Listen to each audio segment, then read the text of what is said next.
কি রে তুই এখানে কি করতেছস? আমি রান্না করার জন্য তরকারি কাটতেছি। আমার ঘরে আমার মা আছে, আমার বোন আছে, কাটাকাটি আর রান্না বান্না যদি করতে হয় তাহলে তারাই করবে।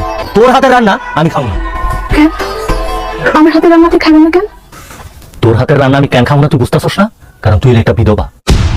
তোর হাতের রান্না বান্না যদি আমি খাই তাহলে তো আমার পেট খারাপ করবো। আমার শরীর তুই ঠিকই কইছস রে ভাই। এই বিধবা অপায়ের হাতের খাবার খাইলে, রান্না খাইলে আমাকে পেট খারাপ হইব, অসুখ হইব, ব্যারাম হইব। আমার মা রান্না করে, আমার মার হাতের খাবারই খাবো। আমার হাতে রান্না খাইলে আপনার শরীর খারাপ করবো কেন? সুন্দর সুস্থ সবার শরীর তোর হাতের রান্না খেয়ে আমি নষ্ট করতে চাই না। তোর রান্না বান্না করা লাগবে না, তুই যাই এখান থেকে। দেখেন, আমার হাতে রান্না কিন্তু অত খারাপ না। আমার আব্বা কইছে আমার হাতে রান্না নাকি অনেক মজা হয়। আপনারা একবার খেয়ে দেখেন, আপনার খুব ভালো লাগবে। আর যদি আমার হাতে রান্না খাই আপনার শরীর খারাপ করে, তাহলে আপনার যে শাস্তি দিবেন সেই শাস্তি মাথা পাইতো না। আমার সংসারের দায়িত্ব পালন করতে দেন। না না না, তোর শাস্তি দিয়ে লাভ হইব। তোর হাতের রান্না খাইলে যদি আমার রোগ ব্যারাম হয়, শাস্তি দিলে কি রোগ ব্যারাম ভালো হয়ে যাইব? মা কই? মা শাক তুলতে গেছে। আমার যেহেতু শাক তুলতে গেছে, বাবা তুই একটা কাম কর, রান্না বান্না যা আছে তুই কর। আর ওই তুই কি কাম করবি ওটা আমি তোর দেখা দিতাছি। আয় আমার লগে চল চল।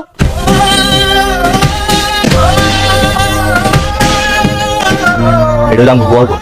এই যে গরু দুইটা দেখতেছস, এগুলো এতদিন আমি পালছি, আমি লালন পালন করছি। আর আজকের থেকে এই গরু দুইটারে তুই পালবি। এগুলা খাওন দাওন গোসল যা কাজ কাম আছে সব তুই করবি। তোর কান খুলে হুইনা রাখ, এই গরু দুইটারে এই বছর কুরবানির হাটে আমি বিক্রি করবো। আর কুরবানির আগে ওকে স্বাস্থ্য এখন যে অবস্থায় আছে, এর থেকে যদি ভালো না হয়েছে তাহলে কিন্তু তোর খবর আছে, কথাটা মনে রাখিস। আচ্ছা ঠিক আছে। কি মনে করছিস কাম এখনই শেষ? আর বহুত কাম বাকি আছে, চল। আপনি আমার এই ক্ষেতের মধ্যে নিয়ে আসছেন কেন? এই যে বিলে পানি শুকাইছে, এখানে আমি ধান চাষ করব। তুই আজকে সারাদিন এই বিল কুপাবি, বিল কুপাইয়া এখানে ধান লাগাবি। মোট কথা হইলো এতদিন আমি যে যে কাজ করছি এখন থেকে তুই সব কাজ করবি। তুই আমার কামাই করে খাওয়াবি। আমি কেন আপনার কাম করে খাওয়াবো? কেন খাওয়াবি বুঝতেছস না? তুই তো একটা বিধবা, তোর আমি একটা সংসার দিছি, তোর তো আমি দয়া মায়া করে বিয়ে করছি। আমার মতো একটা পোলা তোরে বিয়ে করছে, এটা তো তোর সাত কপালের ভাগ্য। এই কারণে তুই আমার কামাই করে খাওয়াবি। ঠিক আছে, আমি আপনার কাম করে খাওয়াবো, কিন্তু আমি তো খেতে খামারের কাজ কখনো করি নাই। আমি জানি না এগুলো কিভাবে করতে হয়। আমি তো কখনো খেত খামারের কাজ করি নাই। খেত খামারের কাজ যদি তুই না জানোস তাহলে আমি তোরে শিখিয়ে দিব। তুই আজকে সারাদিন এই খেতটা কোপা, এরপর কি কি করতে হবে আমি কইয়া দিতাস, একটা কথা মনে রাখিস। এই যে সকালবেলা আমি তোর এই ক্ষেতের মধ্যে রেখা যাইতাছি, সারাদিন ধইরা এই খেতটা কোপাবি। বিকাল বেলায় আমি তোর এখান থেকে নিয়ে যাবো। এর মধ্যে যদি ভুল করে তুই কোনো জায়গায় গেছস তাইলে কিন্তু তোরে পিড়াইয়া তোরে দুইটা পা ভেঙা দিব। হাই হাই হাই বৌমা, তুমি খেতে এসে কি করতেছো?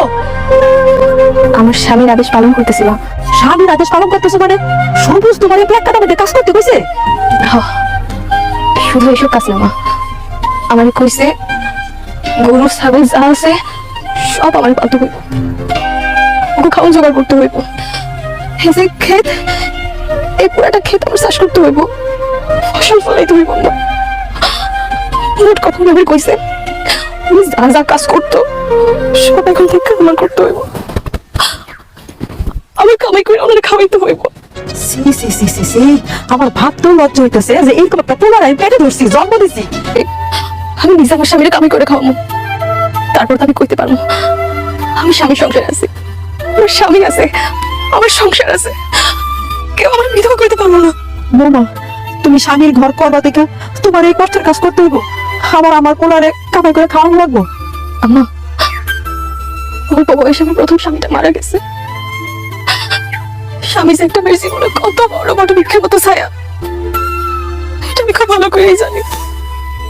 আমি চাই না আমার এই স্বামী আমার জীবন থেকে হারিয়ে যাক। আমি তার সাথে সারা জীবন থাকতে চাই। এই জন্য আমার স্বামী যা কইব আমি তাই করতে রাজি আছি। বৌমা, তুমি মাইয়া মানুষ, তুমি খেতে খাবার এসব কাজ করতে পারবা না, তোমার অনেক কষ্ট হইব। তুমি বাড়িতে আসো, আমি নিজের সমস্যার কথা কব। মা আসো। না না, আমি এখান থেকে কোথাও যাবো না। আমার স্বামী আমার কইছে সন্ধ্যাবেলা উনি আইসা আমার নিয়ে যাইব। উনি আইসা না নিয়ে যাওয়া পর্যন্ত আমি কোথাও যাবো না।